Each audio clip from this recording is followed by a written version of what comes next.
Oi, pessoal, meninas e meninos, tudo bom? Obrigada por vocês estarem aqui com a gente hoje, num momento bem legal, que acabei de saber que a turma piloto é vocês dessa nova trilha do MEI, que vai falar sobre alimentos seguros. Então, obrigada. Me chamo Mariana, sou coordenadora do projeto aqui do Vale do Pinhão, Curitiba Empreendedora. Nós temos os 9 espaços nas regionais espalhadas aí por Curitiba, onde nós prestamos assessoria, consultoria e ajudamos vocês com os MEIs, né, de vocês. E aqui no Vale do Pinhão, não sei se vocês já vieram aqui anteriormente, em alguma palestra, em alguma capacitação.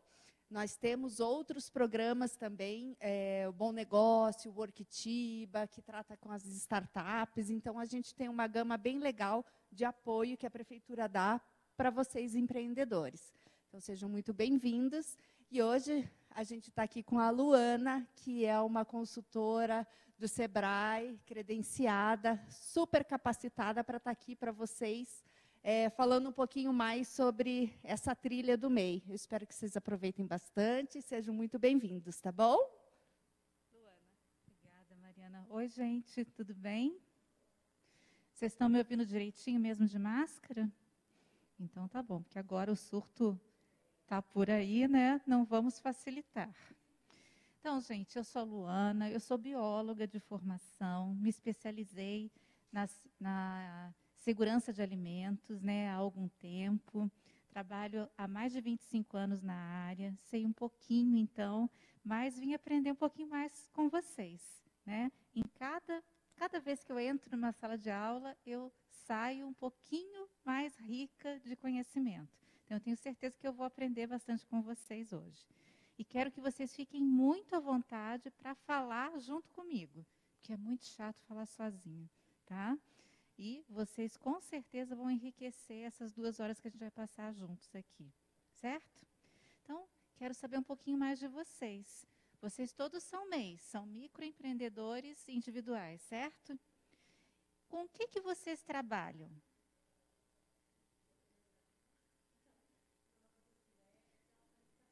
Tem uma panificadora, joia. E você, o bendito ao fruto? Tecnologia de digital? Cristalização digital? Sinalização digital. Mas você sabe que a gente vai falar de alimentos, né? Mas você pretende trabalhar com alimentos? Ai, que legal! Isso aí.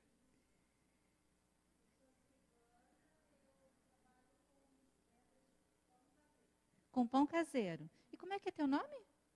Eric.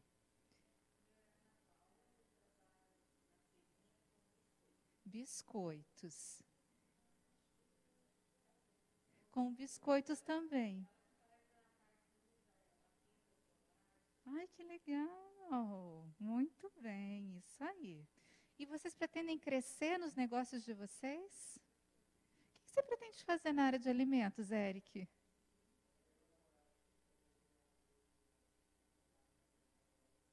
Eric, você precisa falar um pouquinho mais alto, senão eu vou tirar o microfone.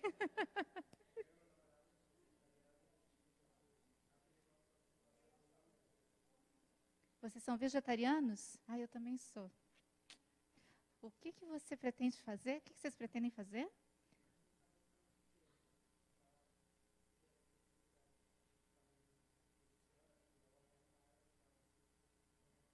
Nessa pegada do vegetarianismo. Ai, eu acho maravilhoso. Eu fico para morrer quando eu vou num restaurante e tem pouquíssimas opções vegetarianas. Não precisa nem ser exatamente vegetariano, mas sem carne, né? Ai, eu dou maior força, olha, adorei. Pão a gente pode comer, tá? Biscoito também, né?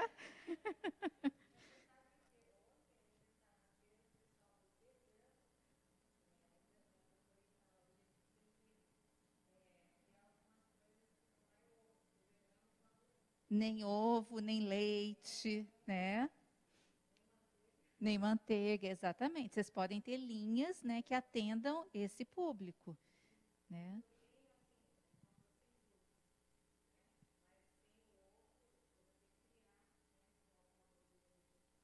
Pois é. Mas você sabe que... eu vou abrir um parênteses aqui para o sem glúten. Vocês sabem que para o sem glúten, vocês têm que ter uma área específica para fazer o sem glúten. Não pode ser na mesma área que vocês fazem o pão normal, né? Nem os utensílios, nem os equipamentos. Aí o buraco é mais embaixo. Porque uma fração da farinha com glúten já pode provocar uma alergia severa.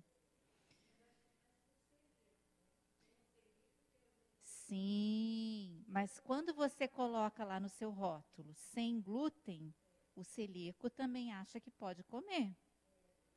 Então tem que tomar muito cuidado com isso, né?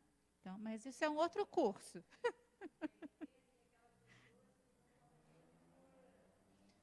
Por dieta, porque acha que vai emagrecer, né? Mas tem que tomar muito cuidado com isso, porque quando a gente coloca o sem glúten, é para o celíaco e é para a pessoa que faz a dieta específica, né?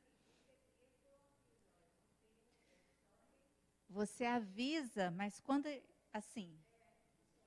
você consegue avisar, né? Porque o rótulo é o seu aviso. Né? É sem glúten para quem faz dieta, é sem glúten, mas não é sem glúten para o celíaco.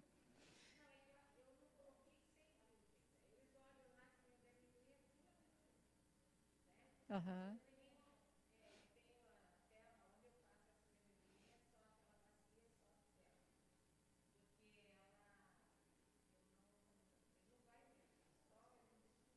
Uhum. Pois é, o ambiente. E também tem a rotulagem, que tem uma legislação específica que a gente deve obedecer. Mas, como eu falei, são outros cursos, né, que vocês têm que obedecer. Oi, tudo bem, gente? Chegaram bem na hora de vocês se apresentarem. Eu sou a Luana, muito prazer. Vocês trabalham juntos? E vocês trabalham com o quê? Fazem doces. Que tipo de doces vocês fazem? Opa! Tá tudo ali na bolsa para a gente experimentar depois. Você sentiu, né? Os pães também, né? Você sentiu que tá tudo ali, né? Então vamos lá. Para onde? Aqui. Bom, qual que é a legislação que define o microempreendedor individual e que disse que ele pode fazer dentro de casa? É a RDC, a Resolução da Diretoria Colegiada, número 49 do Ministério da Saúde. Então, ele disse lá que esse microempreendedor pode elaborar o pão, o doce, o biscoito dentro da sua residência. Então, esse pão, esse doce, esse biscoito pode ser elaborado dentro da residência. Mas eu posso fazer um salame dentro da residência? Não posso, né? Quem é que define o que pode ser elaborado dentro da residência ou não? Né? Aí a Anvisa falou assim, só alimentos de baixo risco. Então, eu tenho uma tabela que define quais são os alimentos de baixo risco. Aqui não tem todos, tá?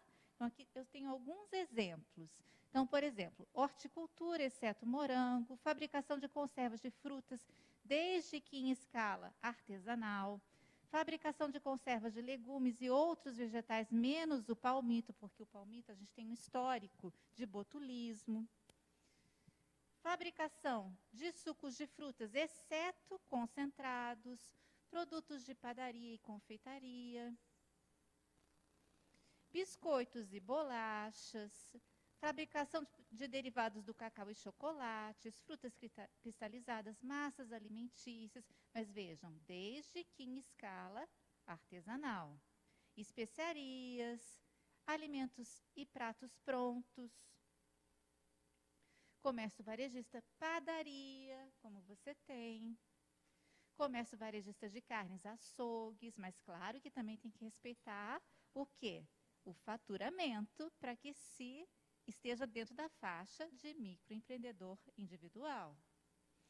Restaurantes e similares, lanchonetes, serviços ambulantes, fornecimento de alimentos preparados, né, prontos para o consumo. Então, aqui eu tenho uma resolução, né, número 51 de 2009, que determina, né, esses códigos do CNAE da atividade econômica que se encaixam em alimentos que têm baixo risco, certo?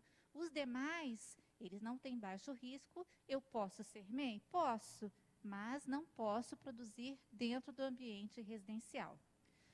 Quais são as exceções? Então, você diz, como é que é seu nome mesmo? Ana Paula. Você trabalha na feirinha do Largo da Ordem, né? Ah, tá. Ninguém aqui trabalha no Largo da Ordem? Você trabalha. Você poderia, de acordo com a Secretaria do Abastecimento, produzir dentro de casa? Não. Então, eu tenho exceções, de acordo com algumas regras, município e secretarias. Eu posso ou não posso produzir dentro de casa. Então, a Secretaria do Abastecimento não permite que as pessoas cadastradas para vender no Largo da Ordem produzam dentro de casa. Então, há exceções, certo? Vocês fiquem bem à vontade para participar, tá? Bom, além da lei que define o MEI, é muito importante que vocês conheçam as leis sanitárias. Então, o Eric vai abrir um food truck. Para alimento pronto para o consumo. Ou ela tem uma padaria, né? Eu trabalho com biscoito. Qual é a legislação sanitária que eu tenho que seguir? A legislação sanitária para alimentação pronta para o consumo é a RDC 216 da Anvisa. Desde 2004 ela existe. Então, ali eu tenho critérios de tempo e temperatura para alimentos na hora do recebimento, armazenamento, tratamento térmico. Ali define como que vai ser meu piso, minha parede, o teto, meus equipamentos. Ah, mas eu tenho uma característica mais de indústria, né? A própria padaria. Então, eu vou para a RDC 275, que é a fabricação de alimentos de origem vegetal e também aquelas que não são restaurantes, mas têm uma característica mais de mercado, né? Como um açougue, a própria panificação, que não é um restaurante. Ah, eu vou fazer um salame. Qual é a legislação? Aqui eu tenho o decreto 9.013 de 2017, que fala dos alimentos de origem animal. E também tem que ver que para cada tipo de alimento de origem animal, eu tenho critérios de qualidade e identidade que vão definir esses produtos. E tenho que procurar também a Secretaria de Agricultura do meu município para ver quais são os parâmetros que eu tenho que utilizar. Para os alimentos de origem animal, é muito mais complicado trabalhar do que para os de origem vegetal. Certo? Agora, eu preciso trabalhar com as boas práticas, independente do setor que eu trabalhe. O que são as boas práticas? São as práticas utilizadas para a produção de alimentos seguros à saúde do consumidor. Eu consigo trabalhar um alimento bom para a saúde do consumidor se a água que eu utilizar, ela não tiver uma origem segura? Eu uso água para tudo, né? Não só para produzir, mas para fazer a higiene de ambientes, de equipamentos, de utensílios, das mãos. Então, não tem como dizer que eu tenho boas práticas se minha água não for legal. Eu consigo dizer que eu tenho boas práticas na minha empresa se eu tiver insetos na minha cozinha? Não dá, né? Ah, eu tenho boas práticas, mas eu convivo com umas baratinhas. Eu consigo dizer que eu tenho boas práticas se vocês, na hora da produção, não higienizarem as mãos da forma correta e nos momentos corretos? Não dá, né? Então, vejam quantos itens podem influenciar na qualidade final do produto de vocês. Então, eu tenho controle de pragas, qualidade da água, saúde e higiene pessoal, higiene geral, manejo de resíduos, controles operacionais, controle no mercado, instalações e edificações. Tudo isso pode influenciar na qualidade e na sanidade do produto final de vocês. Essa aqui é uma refeição saudável? Vamos ver o que tem aqui, que está meio clarinho. Eu tenho rúcula, pimentão, frango desfiado, cebola, ovo cozido e pepino. Se uma nutricionista olhasse para esse prato, o que ela ia achar? Ela ia dizer que é saudável?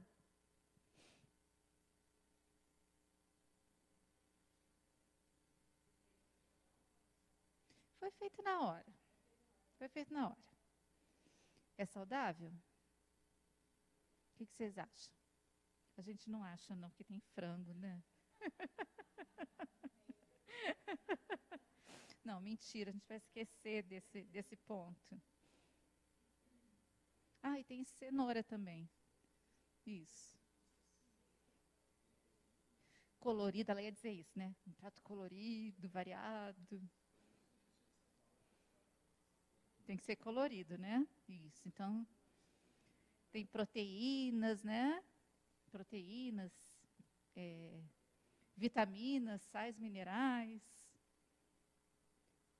Então, vocês acham que é saudável?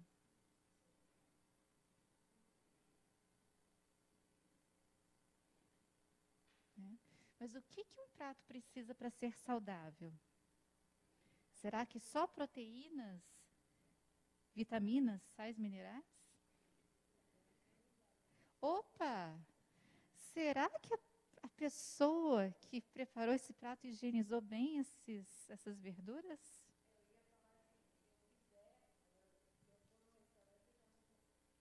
Você não come? Você não confia?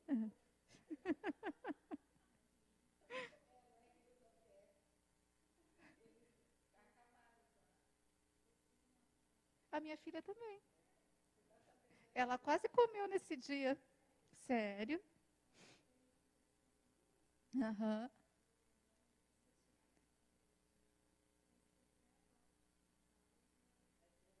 Agora, substituíram, né?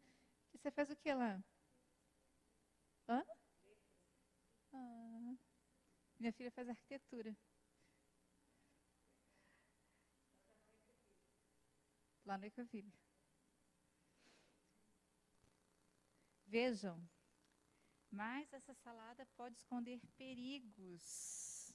Então, se a salada não foi bem higienizada, se esse frango não foi bem cozido, se foi resfriado de forma inadequada, né? Até hoje a gente não sabe o que aconteceu lá na TFR, que todo mundo passou mal. Então, o que são perigos, né? São contaminantes que podem ter natureza biológica, química ou física, que quando são ingeridos através dos alimentos, podem causar sintomas de doença, né? Ou injúria. Então, se eu não ficar doente, eu posso quebrar um dente, por exemplo. Então, que tipo de perigos biológicos a gente pode ter num alimento? A gente pode ter bactérias, vírus, parasitos, bolores. E os perigos químicos? Alguém pode me dar um exemplo de um perigo químico que pode ter num alimento?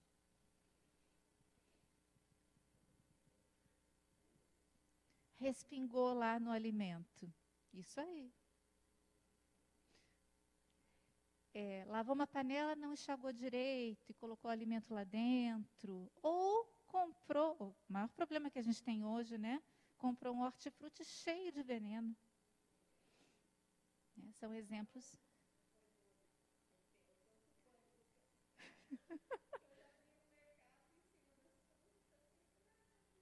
Pois é, esses roedores podem deixar um pelinho lá, né? Aí é um perigo físico, fora os biológicos que eles levam, né? Quem já não achou um cabelo na comida? Esse é um perigo físico. Ele não vai causar uma injúria, né? Mas vai causar um mal-estar na pessoa, né? Então, uma pedra no cabelo, na comida. E o cabelo ainda leva perigos biológicos.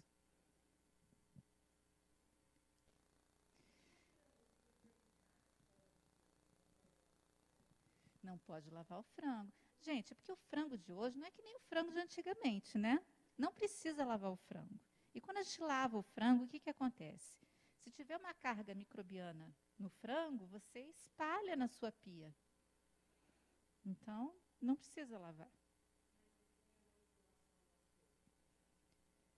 Mas aí ele tem que cuidar da higiene da área dele. Ele não lava lá no açougue. Ele tem que separar, ele não pode manipular junto com a carne bovina, porque as bactérias do frango são diferentes da carne bovina. Tem que ficar de olho na manipulação dele. É só você cozinhar bem. Bom, de acordo com a Organização das Nações Unidas, cerca de 420 mil pessoas morrem por ano no mundo vítimas de alimentos e bebidas contaminados. Gente, é muita gente. Isso são casos notificados, pessoas que morrem e a gente sabe que morreram devido a isso. Agora, quantas pessoas morrem e que a gente não sabe que foi vítima de alimento e bebida contaminado? Quantas pessoas morrem, as pessoas sabem que foi por causa disso, mas isso é encoberto. O que acontece quando um restaurante tem um surto? Ele chama a vigilância sanitária? Olha, tive um probleminha, vem me ajudar aqui. Não. Exatamente. Então, esse número pode ser muito maior. Então,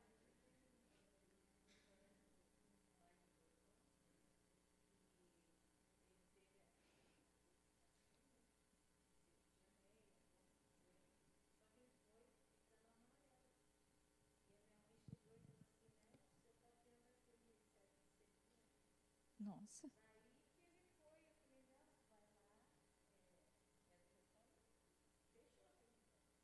Meu Deus. Foi grave, então. Mas tem que tomar muito cuidado. Não é em qualquer lugar que a gente pode comer mesmo.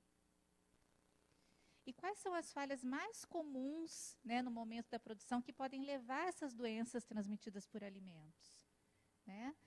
Normalmente, são 4 falhas.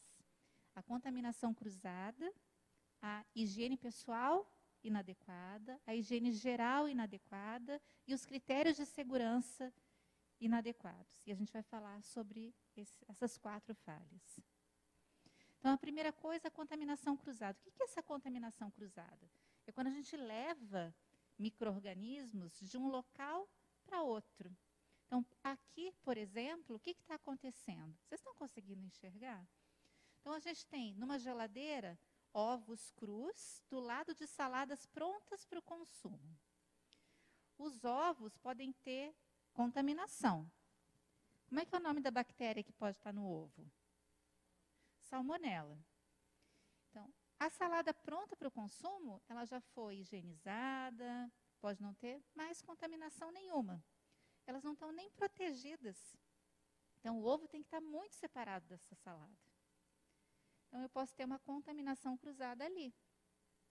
O que mais que pode levar a essa contaminação cruzada? As nossas mãos. Então, tem várias formas de fazer essa contaminação cruzada. Pano, utensílio, então, placa de corte, faca, várias coisas dentro da cozinha que podem favorecer essa contaminação cruzada. Então, quando eu faço a guarda inadequada, como no caso da geladeira, eu estou favorecendo essa contaminação cruzada. Então, quando eu vou organizar uma geladeira, por exemplo, quando eu cozinho em casa, o ideal é que eu tenha uma geladeira só para os itens da minha fábrica e outra só para a minha casa. Certo? Então, como é que eu faço esse armazenamento? Tudo que for mais contaminado, que tiver mais cru, eu vou colocar lá embaixo. Então, o que é mais contaminado? Os ovos, o frango cru, as carnes cruas. O frango é muito contaminado também por causa da salmonela. Então, vou colocar lá embaixo. Aquilo que está pré-preparado, eu vou colocar nas prateleiras intermediárias. E o que está pronto para o consumo, nas prateleiras superiores. Assim, eu já evito uma contaminação. Tudo tem que estar embalado e identificado. Identificado como? Com o nome, com a data do preparo ou da manipulação e o prazo de validade, que a gente vai falar um pouquinho adiante. Como é que a gente experimenta os alimentos?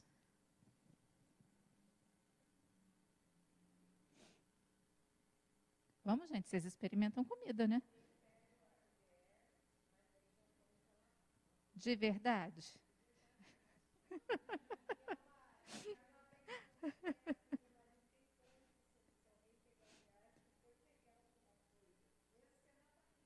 Uhum.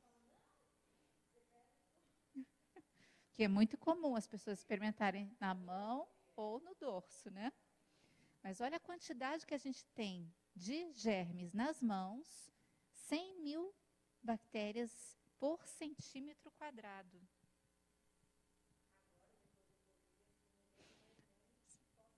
Uhum, vai nessa. A gente tem uma memória muito curta.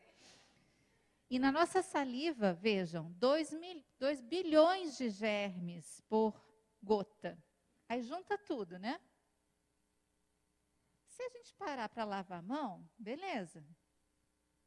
Mas na pressa, ficou sem sal. Bota mais um salzinho. Então, o certo é, experimentou com uma colher, põe para lavar. E jamais com a colher que a gente está cozinhando, né?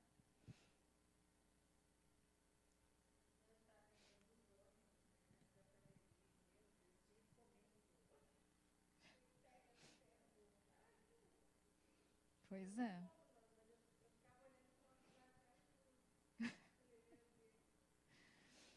Bom, a estrutura física, né? Deve existir separação entre as diferentes atividades por meios físicos ou por outros meios eficazes de forma a evitar a contaminação cruzada. Poxa, eu vou colocar um monte de separação na cozinha da minha casa? Não tem como, né? E mesmo nas cozinhas profissionais, a gente às vezes não tem essas separações. Então, o que eu vou fazer? Eu vou trabalhar com barreiras técnicas. Se eu estou manipulando uma carne crua, eu não vou, ao mesmo tempo, fazer a higienização do meu hortifruti. Então, eu vou trabalhar com barreiras técnicas. Isso não tem problema nenhum. Eu estou manipulando o meu queijo, eu não vou manipular uma outra coisa para fazer uma contaminação cruzada. Oi? A mesma coisa, né? Eu posso ter uma placa só de corte? Posso, não tem problema nenhum, desde que eu faça a higienização entre um uso e outro. A mesma coisa a faca, a colher, sem problema algum.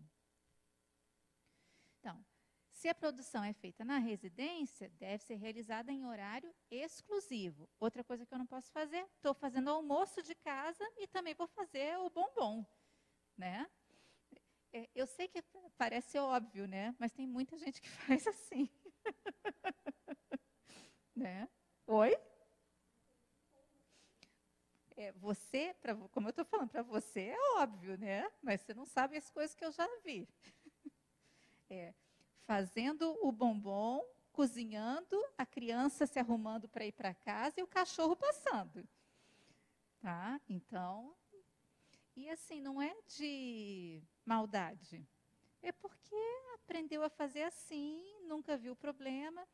Eu sempre falo o seguinte, a gente só erra por 2 fatores. Ou porque a gente não conhece o que é correto e a gente continua fazendo assim porque acha que não tem problema nenhum, ou porque a gente é irresponsável, né? Alguém já me falou que está errado, mas nunca deu problema, nunca ninguém me reclamou, né? Ninguém veio dizer que o pelo do cachorro estava grudado no bombom, né? Na verdade, já foi grudado no bombom, só que nunca ninguém voltou para comprar. Você só perdeu o cliente. Quando a gente erra por não saber que estava errado, a gente tem perdão. Agora, por irresponsabilidade, aí não tem perdão, né? E no local, apenas os manipuladores devem estar presentes. Eu já vi briga de família por causa disso. Aí chega a mãe e pai. Posso dar uma entradinha na cozinha? Não. nunca mais volto na sua casa. Mas as pessoas têm que aprender que ali também é um local de trabalho, né?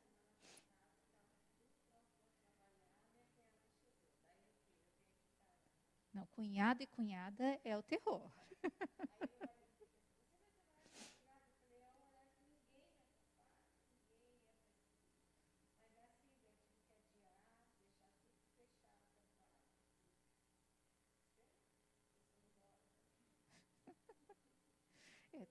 Tem isso, né? Então, gente, vocês têm que batalhar para ter uma cozinha fora de casa.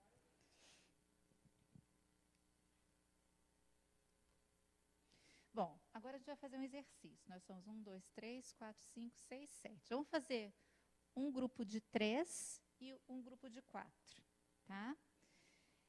Eu acho que vocês deviam se separar, né? Então, a atividade é a seguinte. Vamos considerar as boas práticas e avaliar uma cozinha, a cozinha do Ricardo. Ele produz biscoitos artesanais, tá? Então, vocês vão conhecer a cozinha do Ricardo.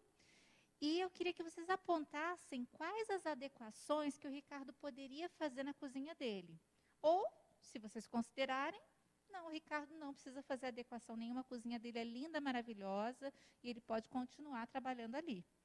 Então, vocês têm aí o papel, caneta, vocês vão apontar, olha, a cozinha do Ricardo, para ficar bem legal para fazer os biscoitos, ele poderia fazer isso, isso e aquilo.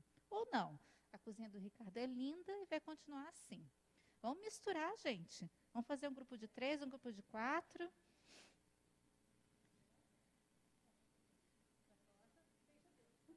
Então, tá bom.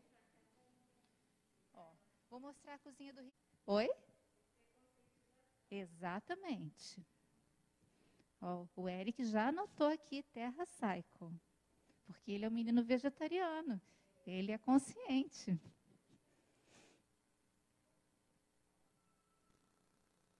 Vamos fazer mais um exercício para pensar. Vocês gostam de panelas e formas brilhando? Agora eu quero saber. O que vocês acham do uso das lãs de aço? Tipo bombril, né? O seu uso é permitido ou proibido? Quem acha que é permitido, levanta o braço. 1, 2, 3, 4. Permitido. Isso significa que 1, 2, 3 acham que é proibido. Nossa, opiniões bem divididas mesmo, hein? Mas a pergunta foi, é permitido ou proibido? Você acha que é proibido? Você acha que é proibido? Muito bem. Então, será que é proibido ou permitido? Não é proibido, gente. Não é proibido. Pois aí tem fiscal que fala que é proibido, mas não é proibido. Tá? Mas ele é desaconselhado. Mas é diferente de ser proibido. É a Fibraço. Só que ela também risca um monte. Vocês sabiam que a Fibraço foi produzida pela 3M para limpar exclusivamente chapas? Pois é, daí o povo começou a achar lindo limpar a panela. E começou a riscar tudo. Vou contar para vocês por que ela é desaconselhável usar em formas e panelas. Vocês sabem por quê? Ela solta. O que acontece quando a gente esfrega metal com metal? Nossas panelas, a maioria são de alumínio, né? Então, quando eu esfrego o bombril no alumínio, solta muito mais alumínio do que quando eu esfrego uma esponja na panela de alumínio. Façam um exercício mental. Peguem uma panelinha e passem o bombril por dentro, com um pouquinho de detergente. Que cor que fica a espuma? Bem cinza, bem escuro, né? Aí peguem um copo grande com água, coloquem lá dentro, misturem e coloquem dentro do copo com água. Que cor que fica essa água? Joguem essa água com espuma dentro do copo. Fica uma água bem escura, né? Joguem fora. Peguem outro copo com água limpa, joguem lá dentro da panelinha, misturem e façam isso várias vezes. Quantos copos d'água são necessários até a água ficar bem transparente?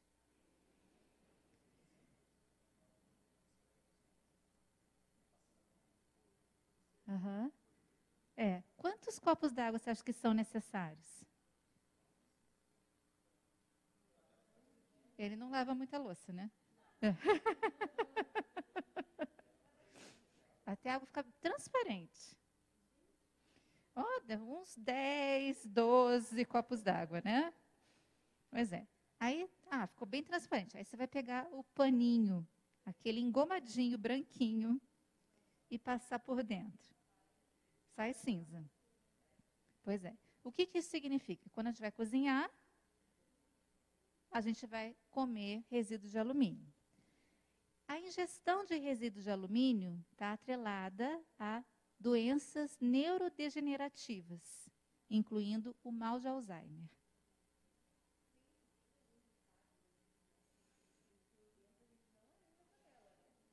Isso mesmo. Isso mesmo. Por fora pode arear, não tem problema nenhum. Quer deixar brilhando por fora? Pode arear.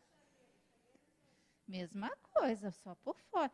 Forma, chaleira, panela, qualquer coisa por fora, se quiser deixar brilhando, pode deixar. Agora, por dentro, gente, quando a gente ferve uma água, fica manchado na chaleira, mas aquilo não é sujeira. Então, não tem que ficar areando panela por dentro. É só por fora, se quiser. Se quiser. Brilho não é sinônimo de limpeza.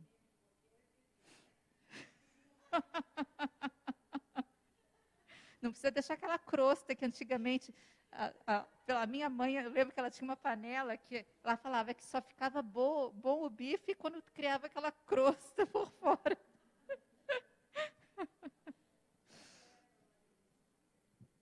Mas assim, não é para deixar brilhando, tá?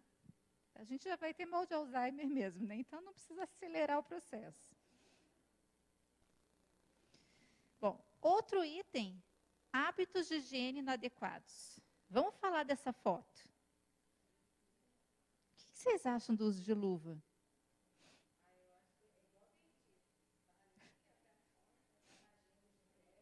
Ai, meu dentista não faz isso não, ele é tão higiênico. Aliás, eu fico com pena do meio ambiente, porque ele troca aquela luva 300 vezes. É.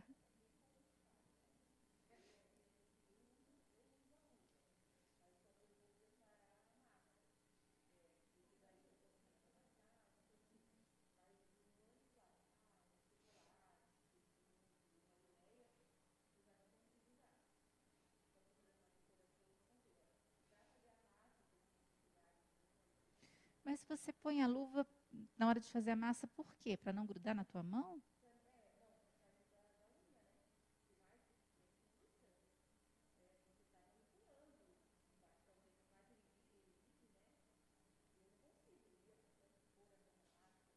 Mas a massa está crua.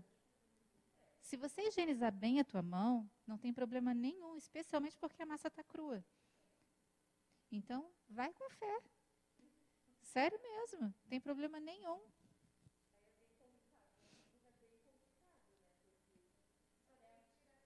É.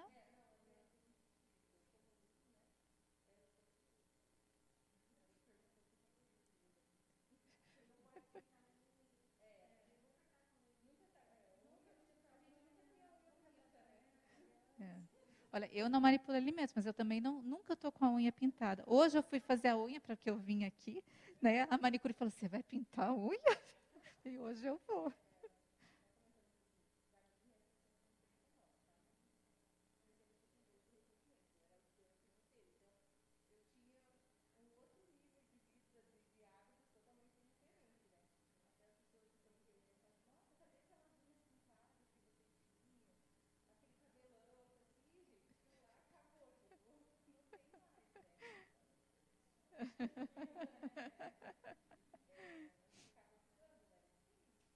É outra vida mesmo.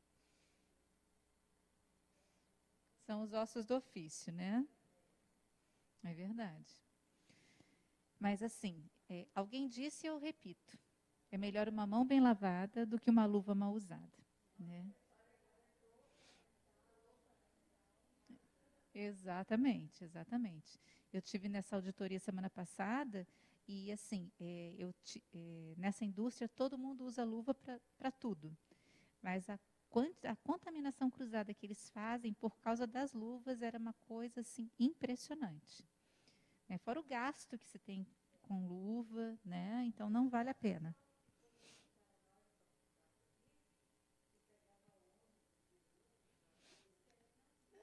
Com certeza, é muito pior.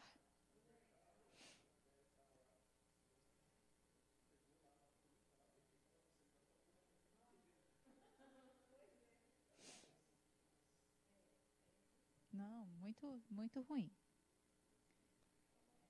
Ó. Então, aonde que as nossas mãos vão, né? Então, se a gente parar para nos observar, celular, alimento, equipamento, bancada, pano, rosto, lixo, outras mãos. Então, as nossas mãos são as principais ferramentas que a gente usa dentro da cozinha, mas também são as principais responsáveis pela contaminação de alimentos. Não pode nem o quê? A TV. Televisão. Tem que tomar muito cuidado com isso. É aquela coisa, né? São os bonzinhos pagando pelos malzinhos, porque se todo mundo usasse da forma correta, também não haveria problema nenhum nisso. A televisão, ela distrai muito. Tem que tomar cuidado com isso, né? Isso.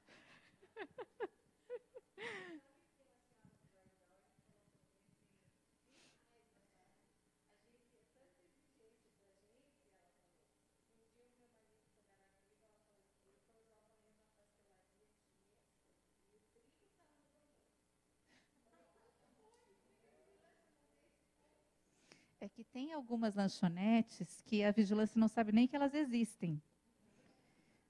Porque se não tem alvará, elas não existem. Então, como é que elas vão lá? Só se tiver denúncia.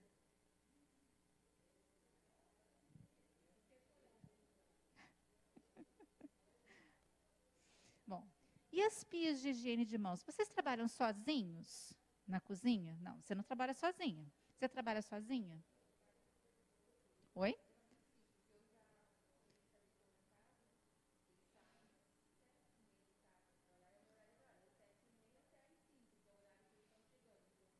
Trabalha sozinha.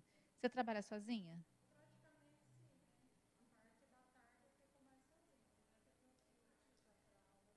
Uhum. Mas ninguém te ajuda a fazer as coisas. Uhum. Você trabalha sozinha, Ana?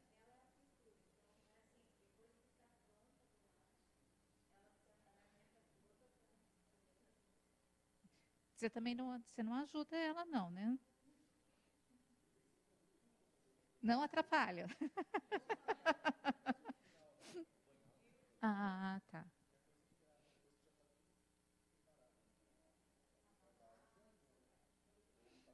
Ah, entendi.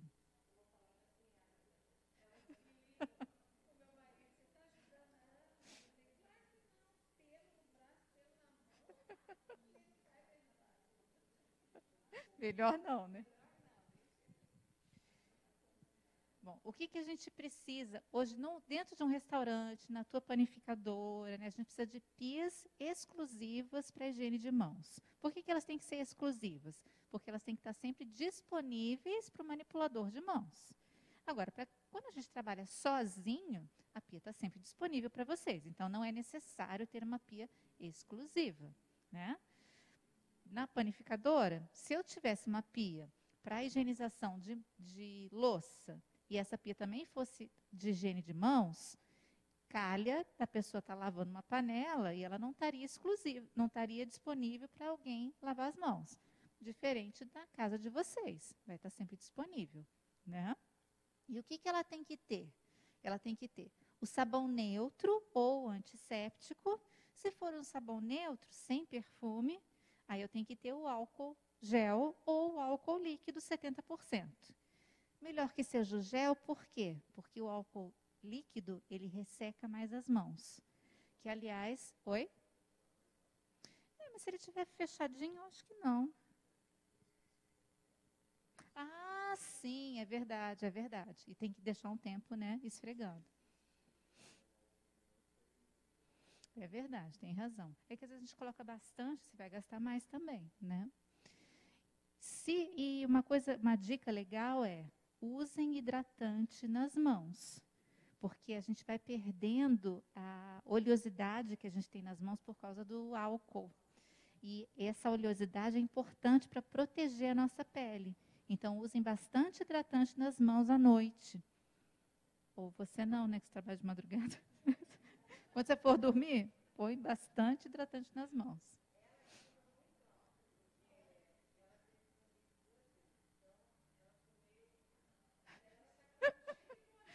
O meio ficou ruim.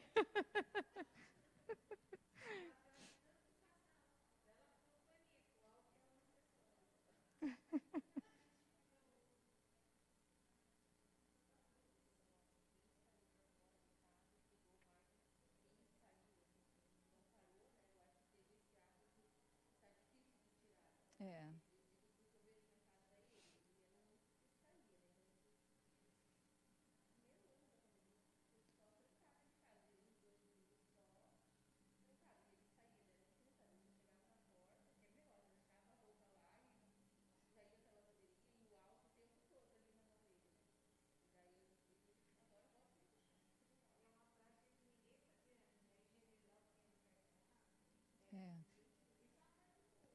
Hoje eu também sinto falta. Eu chego às vezes no mercado, e tem mercado que está tirando o álcool. Eu chego e começo a comer, cadê o álcool? É, a gente acabou a Covid, né, para eles, né? É. Papel toalha branco não reciclado. A gente sabe que o pano, gente, acaba acumulando muito micro-organismo. Então, invistam no papel toalha, tá? Ou no secador, se vocês quiserem investir um pouquinho mais. O secador é legal, tem que ser aquele secador bom. Não é aquele que a gente fica 3 horas lá. Não, na padaria, então você vai ver, né? Que eles vão ficar 2 segundos assim e vão terminar assim, né? Perfex? Não para as mãos, mas para você fazer a higiene, sim. Uhum. Esse daí você pode, inclusive, fazer a higienização, tá? Não precisa descartar ele, não. Por que você está rindo? Não, não faça isso.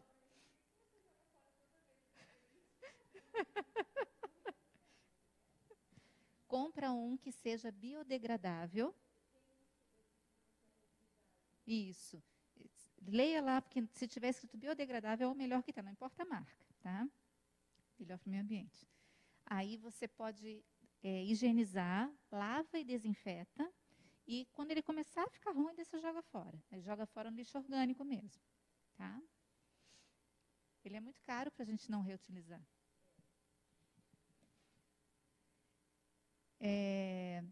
Lixeira com tampa sem acionamento manual, né, de pedalzinho, e as instruções de higiene visíveis, especialmente na padaria onde você tem mais funcionários.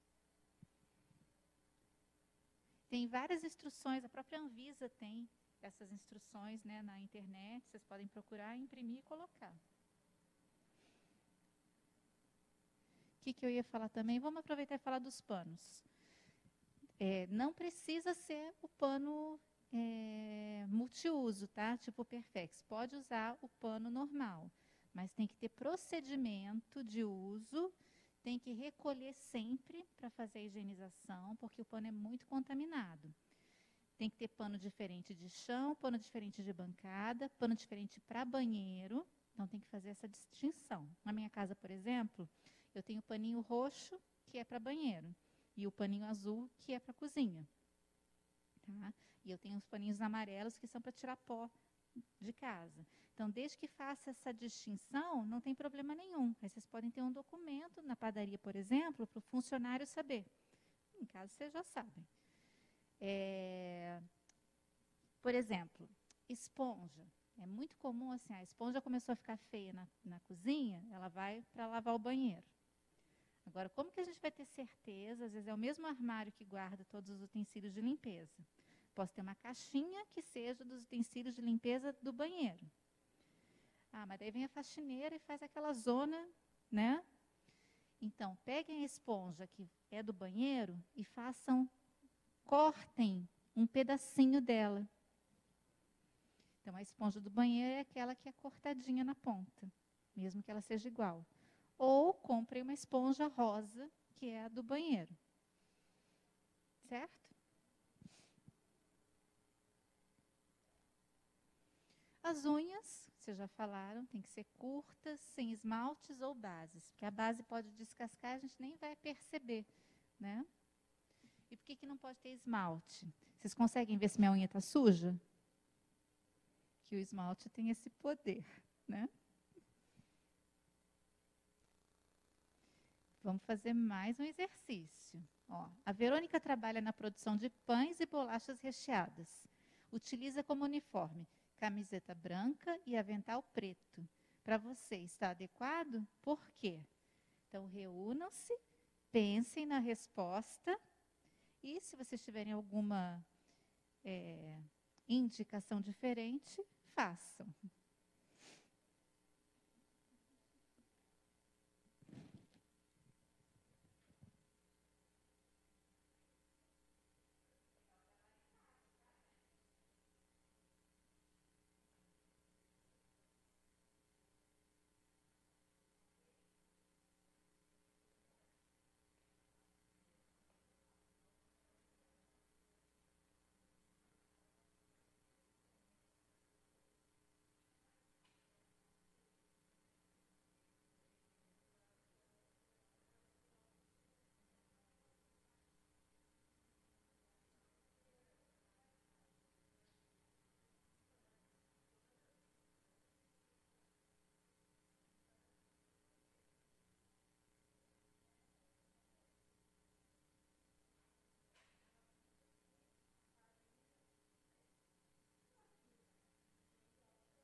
Tá tudo bem? Ela pode ficar só de camiseta branca e avental preto? Tudo branco? Tudo o quê? Camiseta, avental branco e precisa de mais alguma coisa? Sapato também? Sapato fechado? Croque? Ah, próprio.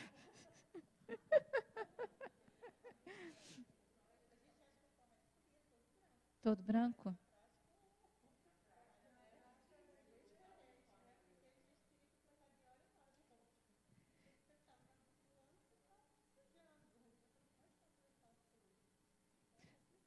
É. E vocês, o que vocês acham?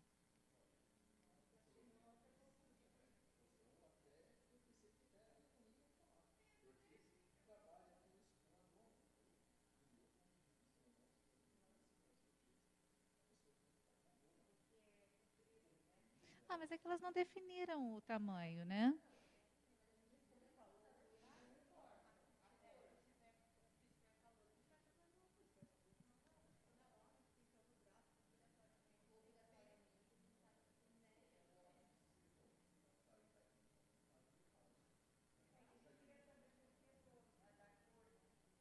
Aham.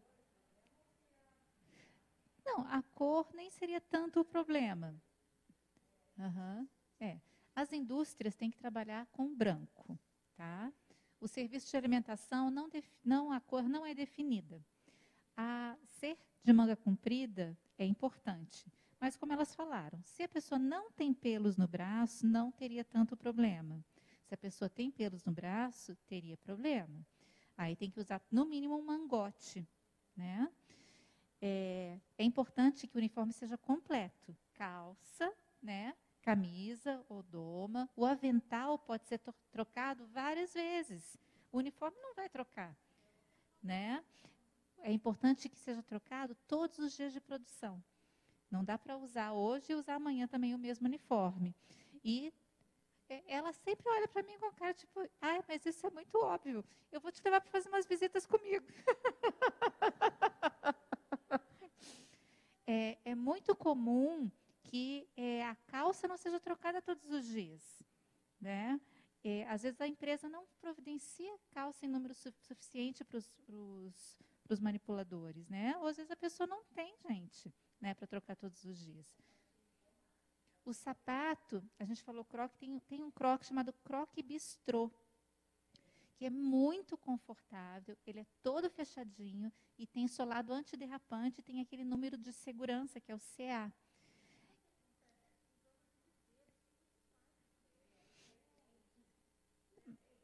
Mas, gente, é questão de segurança. É melhor do que aquele de couro. Porque aquele de couro, além de não ser confortável, ele fica todo quebradiço, assim.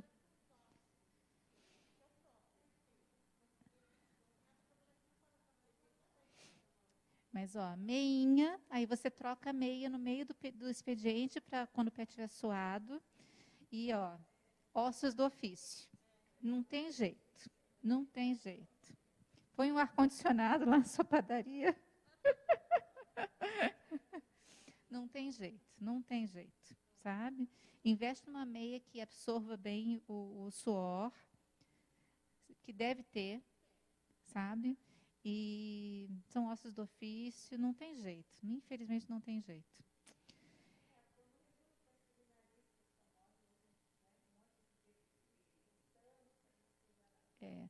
E cabelo, gente, é ter ele todo coberto, não importa com o quê.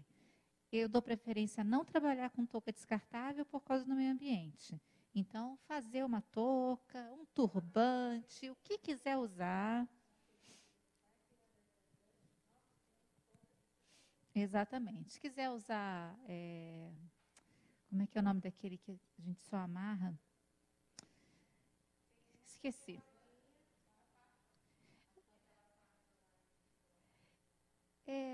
Que os meninos usam, sabe que é um triângulo que você coloca? Uma bandana, mas tem que ser uma grande que prenda todo o cabelo, né?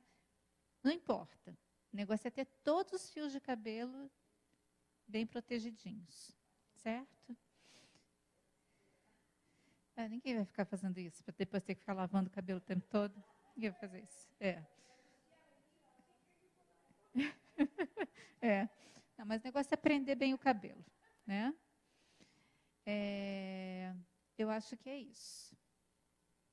Eu acho que em relação ao uniforme é isso, tá? E só usar dentro das dependências mesmo, né? Na cozinha. O que é importante? Vou no banheiro. Não posso tirar o uniforme para ir no banheiro o tempo todo, né? Mas tirar o avental. Eu fico doida quando vou no shopping e vejo o povo da praça de alimentação indo no banheiro de avental.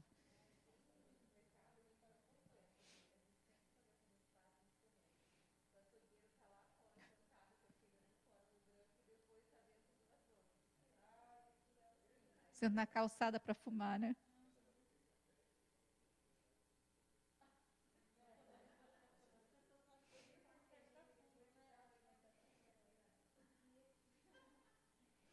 É para acabar.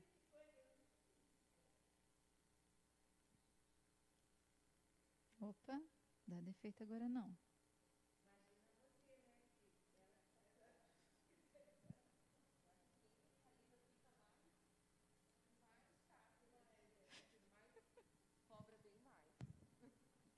Eu te digo agora que eu quando vou almoçar fora, eu sento de costas para a cozinha.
Bem, e agora nós vamos para o nosso último item, que causa, nosso último fator, né, que mais causa as doenças que são transmitidas por alimentos, que são as falhas nos critérios de segurança.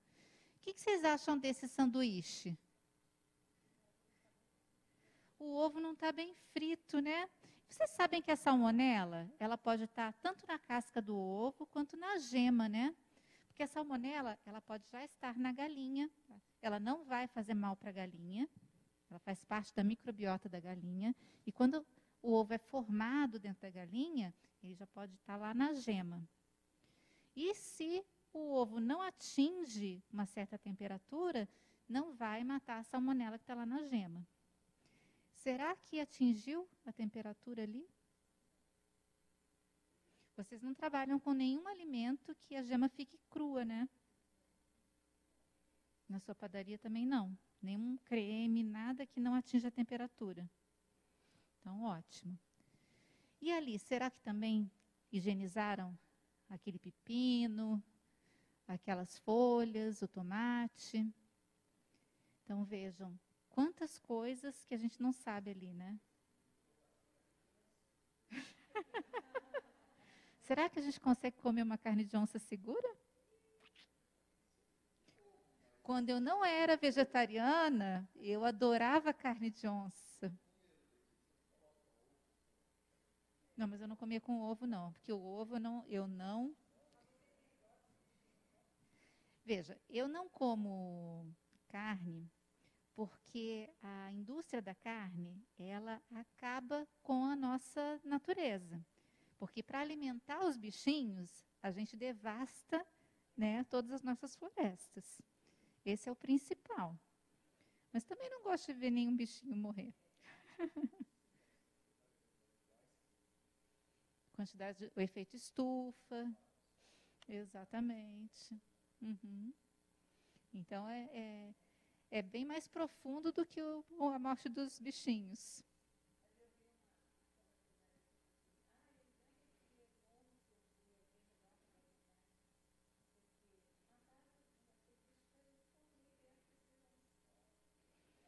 Não, veja, sabe a Juma do Pantanal?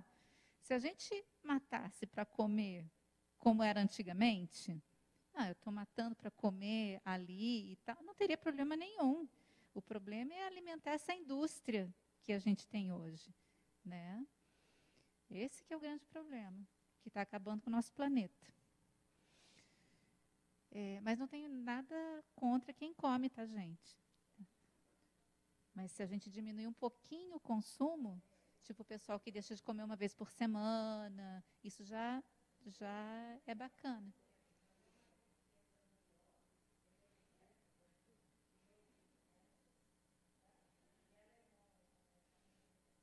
Pois é. Mas quando a gente diminui um pouquinho, já está fazendo um bem do caramba.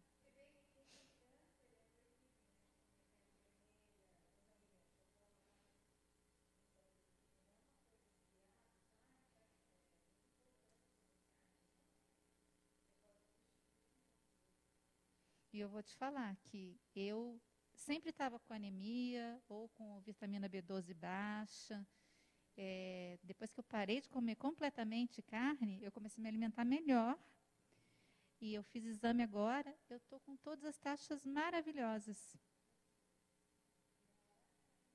Não era, mas agora eu como mais verdura, como mais legume, como mais grãos, cogumelo. E eu não faço reposição nenhuma. Não precisa deixar de comer, né? Bom, então vamos falar desses critérios de segurança. Então vamos falar novamente do armazenamento em geladeiras e freezers.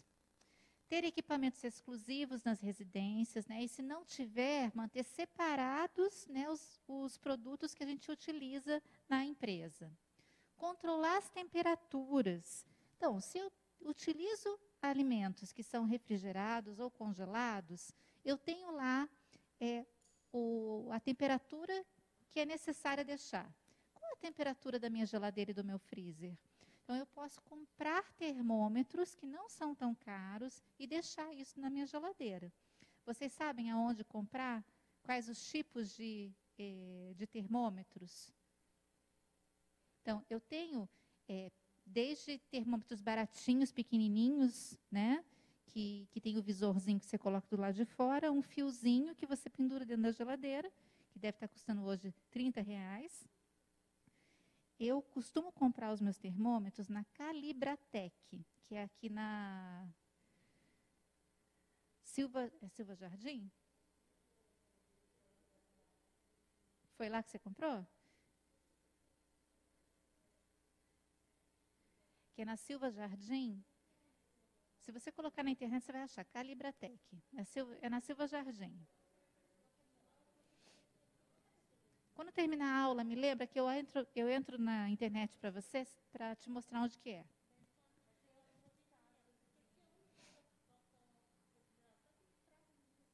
Esse estraga rápido, tá?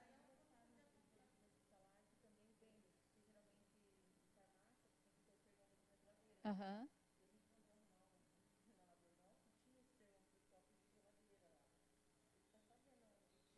Ah, legal. Uhum.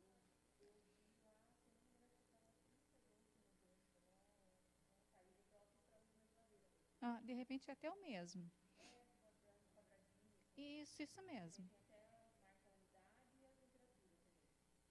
Eu acho que é esse. Não, umidade não. Esse que eu estou falando é só temperatura. Uhum. Mas de repente é melhorzinho do que esse que eu estou indicando. Você pode comprar melhores, que não vão estragar tão rápido, só que eles são mais caros. Tá? controlar as validades, isso é muito importante, só que aí eu tenho que ter as etiquetas. Quando eu trabalho com funcionário, isso aí é um perrengue, né? Mas você tem que ficar no pé para o pessoal colocar a etiqueta.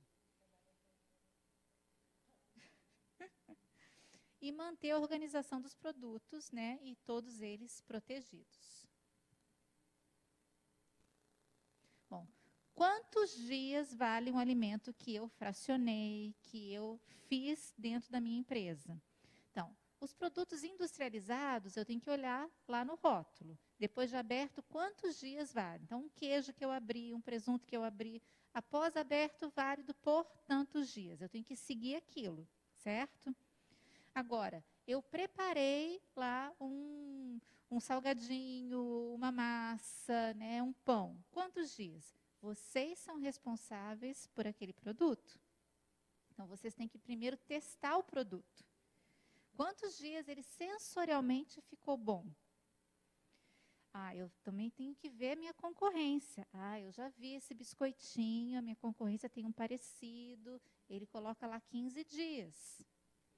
Né? Depende muito. Eu tenho um bombom que eu já vi um concorrente vender um parecido, ele faz por tantos dias. Mas o meu concorrente ele coloca sorbato e eu não quero colocar conservante. Então, vocês primeiro têm que fazer esses testes sensoriais, certo? E, se possível, fazer análises microbiológicas, se vocês quiserem fazer um prazo de validade maior. É procurar um laboratório de análise de alimentos para fazer isso. Então, aqui em Curitiba tem o Laboran, por exemplo. Eu quero fazer para ver se tem o Laboran. Ele nem é aqui em Curitiba, mas ele coleta aqui em Curitiba também. É de São José dos Pinhais. Eu cortei alguma coisa, vou deixar na geladeira. Então, até 4 graus, se a minha geladeira tiver, RDC 216, ela disse que você pode deixar até 5 dias. Agora, se tiver até 5 graus, que é o limite máximo que a legislação determina, eu tenho que diminuir a validade, mas ela não diz quanto. Tecnicamente, a gente diz que até 4 dias você pode deixar o alimento lá. Se eu congelar alguma coisa a menos 18, vocês podem deixar até 3 meses esse alimento congelado. Luana, mas meu freezer não está a menos 18. A RDC não diz que você pode deixar esse alimento a uma temperatura mais quente do que isso. Eu estou falando de coisas que vocês preparam na empresa de vocês. Se for um alimento industrializado, a gente vai seguir o que o fabricante determina. Se ele falar que pode a menos 12, vocês podem armazenar a menos 12. A menos 10, pode armazenar a menos 10. Está claro? Essas temperaturas, esses tempos estão lá na RDC 216, tá? Mas se vocês quiserem tirar uma foto também, gente, o que vocês quiserem que eu pare para vocês copiarem, é só falar.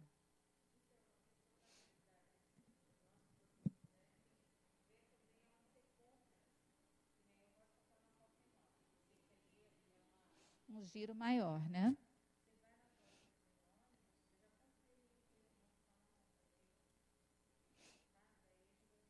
Isso mesmo. Muito importante você estar falando. A tua validade vai depender muito da matéria-prima que você usa. Gente, não dá para a gente preparar alguma coisa legal com uma matéria-prima ruim.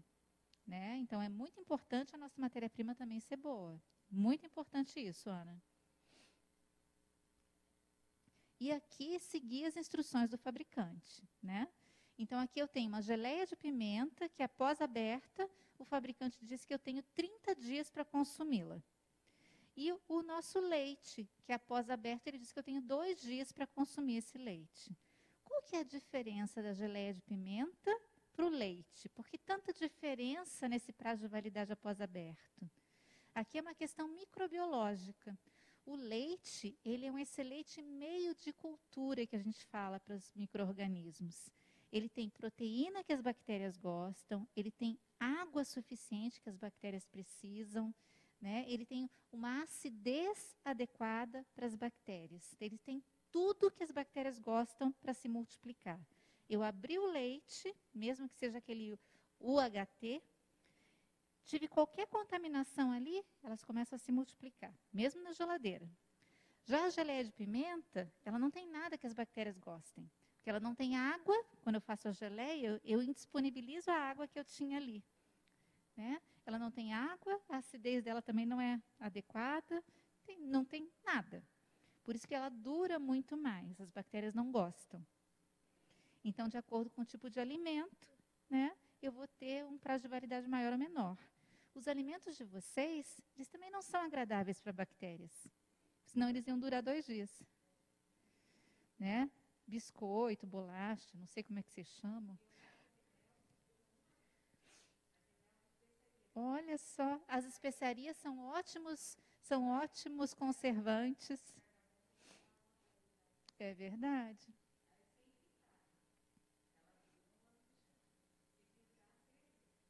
Olha que bacana.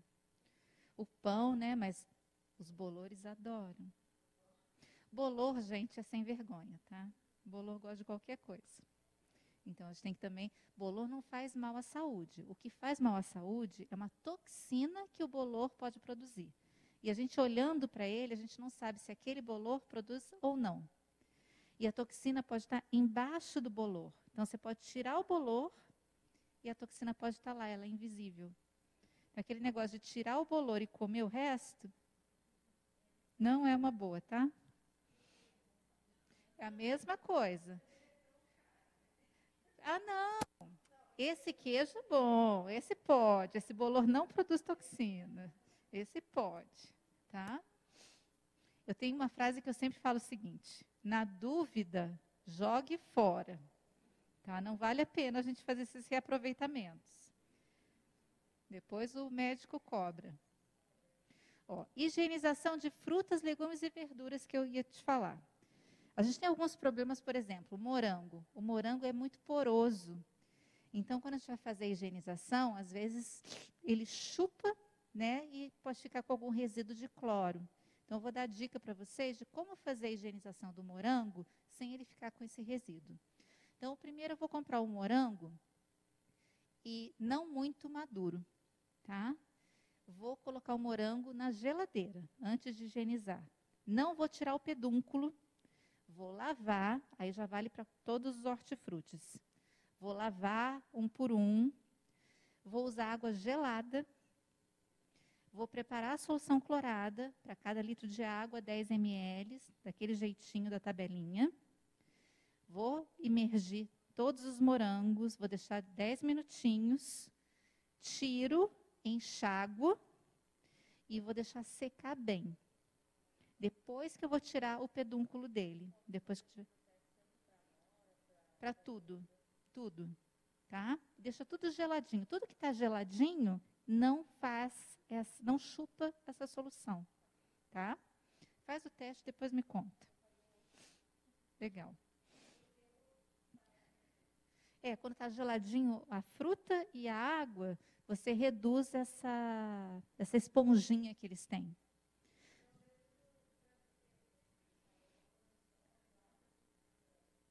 Como é que é?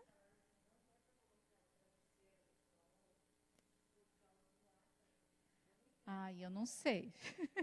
Essa parte do ácaro eu não entendo.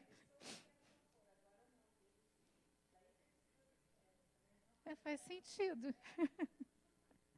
Tá? Mas assim, os hortifrutis em geral não precisa deixar gelado, nada disso. Só essas frutas que podem ser mais porosas, tá?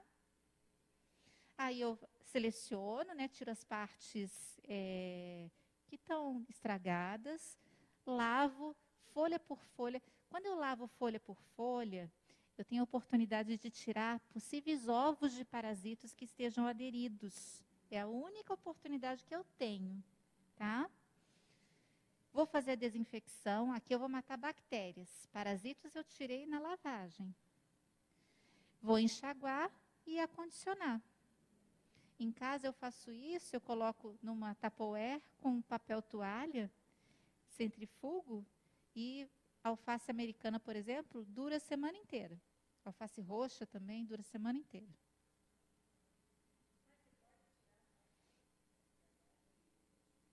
A parte o quê?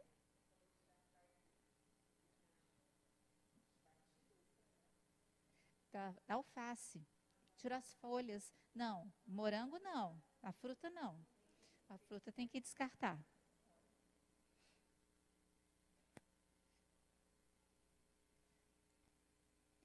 Bom, e o tratamento térmico, né, que tem que atingir 70 graus Celsius no centro geométrico. Então, para ter certeza que eliminei todos os micro-organismos, 70 graus Celsius. O ovo, eu consigo deixar a gema mais molinha, mas para isso eu tenho que ter o termômetro, que é aquele termômetro de haste metálica. Eu tenho uma cliente que ela tem um restaurante de comida mineira. Não tem como fazer comida mineira sem ovo frito, né, gente? E ela consegue fazer o ovo, ela tem uma frigideira alta, ela mergulha o ovo lá dentro. Você não morre com salmonelose, você morre com doença cardíaca, né? Porque aquele ovo carregado mesmo, né, de colesterol. Mas ela consegue alcançar 70 graus Celsius no ovo e o ovo ainda fica molhadinho. Agora vamos para nossa última mão na massa. Ó, o Guilherme tem uma MEI e trabalha com carnes de churrasco. Como que ele vai conseguir atender aos clientes que pedem carnes mal passadas se precisa atender ao critério de 70 graus Celsius no centro geométrico dos pedidos? Agora eu quero que vocês quebrem a cabeça para ajudar o Guilherme. Agora eu quero ver.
Por livre e espontânea pressão, vocês começam, então.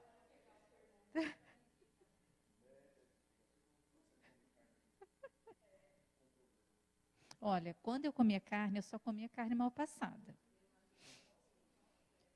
Eu detestava carne passada.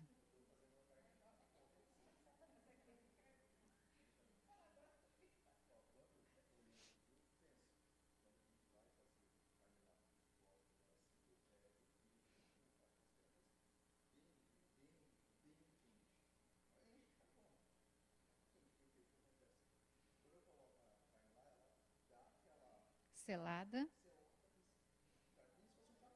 Aham.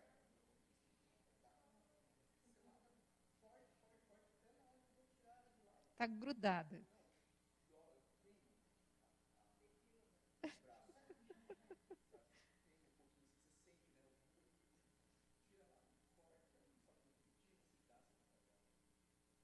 Não, não alcança 70 graus no centro. Não alcança. Se ela está vermelha dentro, que não alcança. Tá?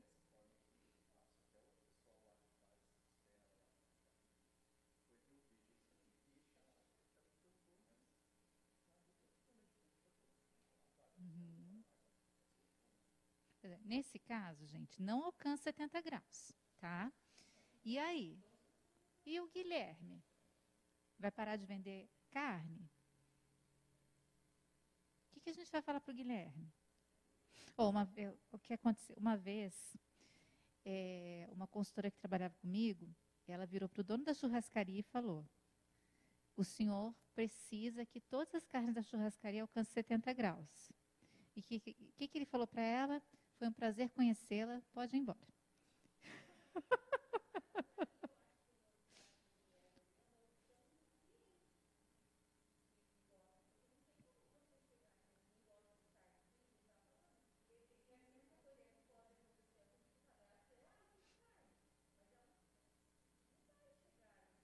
Mas será que daí a gente está servindo uma carne insegura? Será que não dá para comer, então, carne de onça? Sem ovo, tá? Sem ovo. Será que não dá para comer quibe cru? Será que não dá para comer sushi, sashimi?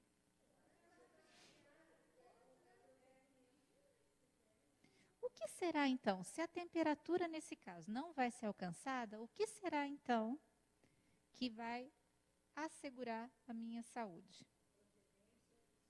A procedência da carne. Vamos pensar, então, nessa carne mal passada. Quando eu pego um pedaço de carne, a contaminação ela está na parte externa, se o boi é sadio. Então, se a minha procedência for de um frigorífico adequado com médico veterinário, tudo direitinho, a contaminação só está na parte externa. Quando eu dou essa selada, eu estou eliminando a contaminação da parte externa. Família está bem, né? Então, por dentro, não tem que ter nada. Agora, se eu pegar uma lá do Paraguai, que o boi, a morta amarretada, que fica lá a temperatura ambiente, aí eu já não posso, né, assegurar. Exatamente. Bom, nesse caso, beleza. Agora, tem um outro raciocínio que a gente tem que fazer. E esses hambúrgueres artesanais? Aí eu pego esse pedaço de carne e passo num moedor. A contaminação da superfície vai ser toda misturada. E aí vocês chegam lá na hamburgueria artesanal. Ah, eu quero mal passado. Quero rosinha no centro. Não atingiu 70 graus Celsius. Nesse caso, a contaminação, que não é mais externa, está toda... Aí eu tenho problema. Então, nesse caso, se o Guilherme servisse hambúrguer, aí a gente teria que falar para ele, não, não, não. E aí não é problema só do consumidor, é um problema do Guilherme, porque se o consumidor passar mal, o Guilherme vai ser responsabilizado sim. E pior, às vezes o Guilherme, ele vai lá e dá só uma seladinha, deixa ali do ladinho para a hora do movimento. Aí, dessa seladinha, sabe o que ela faz? Só atiça as bactérias. As bactérias ficam lá se multiplicando. Na hora do movimento, o Guilherme termina de fazer o tratamento térmico, que não atinge 70 graus. E aí o negócio já está...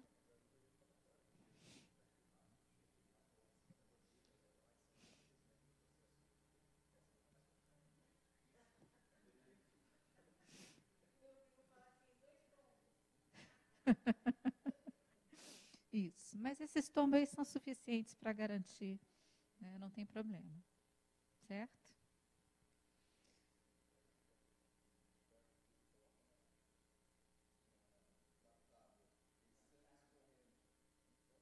O problema é essa tábua que vocês usam de madeira, toda ferrada, que vocês ficam usando a noite inteira. Esse é o problema. Dá para dar uma trocadinha de vez em quando? Aí passam mal, vão falar que foi a maionese.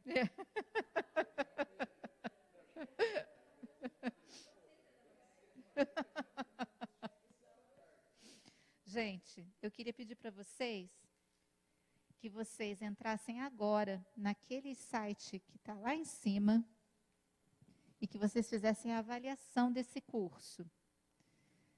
Como a Mariana falou, ele é um piloto da trilha do MEI e é muito importante que vocês façam a avaliação e podem ser muito sinceros, tá? Porque é a hora da gente melhorar.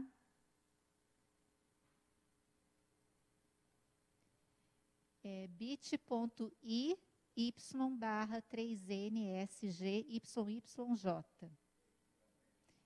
Eu acho que é um I. Se não for I, é L. É L? Então é um L, gente.